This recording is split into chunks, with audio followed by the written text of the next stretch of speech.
চাঁদপুরের মধ্যে নামের মধ্যে একটা ভাবসাব আছে, জানো কিনা?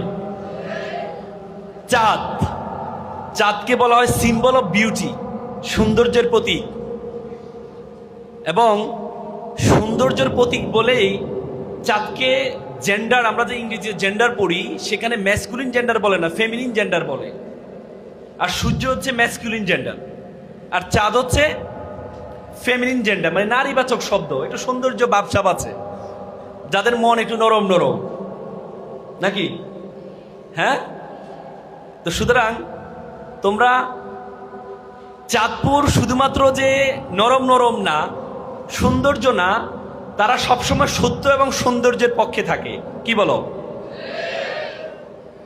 আমরা বাংলাদেশের ইতিহাসে যত আন্দোলন দেখেছি, যত সংগ্রাম দেখেছি, সুন্দরের পক্ষে যত সংগ্রাম দেখেছি, সেখানে চাঁদপুরের ছেলেমেয়েরা অগ্রণী ভূমিকা পালন করেছে। ব্রিটিশ বিরোধী আন্দোলনে নুরুজ্জামান একজন ব্রিটিশ বিরোধী সৈনিক ছিলেন, চাঁদপুরের সন্তান। ভাষা আন্দোলনের বলা হয় তাকে ২৬ জন ভাষা সৈনিক আছে, চাঁদপুরের সন্তান। ৭১ সালের যে স্বাধীনতার যুদ্ধ, সেই স্বাধীনতার যুদ্ধে চাঁদপুরের ছেলেমেয়েরা প্রথম ৭ এপ্রিল চাঁদপুরে বিমান হামলা করেছিল পাকিস্তান হানাদার বাহিনী, এ চাঁদপুরে। এবং বাংলাদেশ স্বাধীন হওয়ার আগে ৮ ডিসেম্বর স্বাধীনতা বিজয় দিবস হওয়ার ৮ দিন আগেই স্বাধীনতা অর্জন করেছে চাঁদপুর শহর। বুঝতে পেরেছ?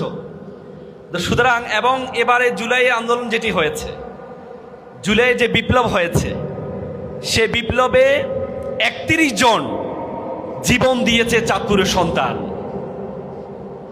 তো সুতরাং আমি ছোটবেলা একটা কবিতা বলেছিলাম যে নামের বড়াই করো না তো, নাম দিয়ে কি হয়, নামের মাঝে পাবে না তো সকলের পরিচয়।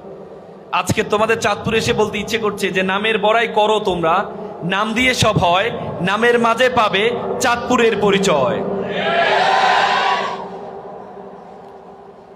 আজকে আমি, তবে চাঁদপুরের একটা ঝামেলা আছে, বলা হয় তাকে beauty can not escape of calamity. সৌন্দর্য কখনো কলঙ্ক থেকে মুক্ত থাকতে পারে না।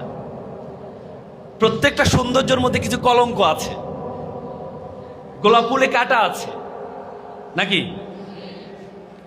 সমুদ্রে যাও, আমরা সমুদ্রে মজা পাই, কিন্তু সমুদ্রে অনেক সময় জলোচ্ছ্বাস হয়, আয়লা হয়, বিভিন্ন ধরনের ঘূর্ণিঝড় হয়। নদী অনেক সুন্দর জায়গা, বাংলাদেশের মানুষ চাঁদপুরকে দেখতে আসে, বড় স্টেশনকে দেখতে আসে, ঠিক কিনা?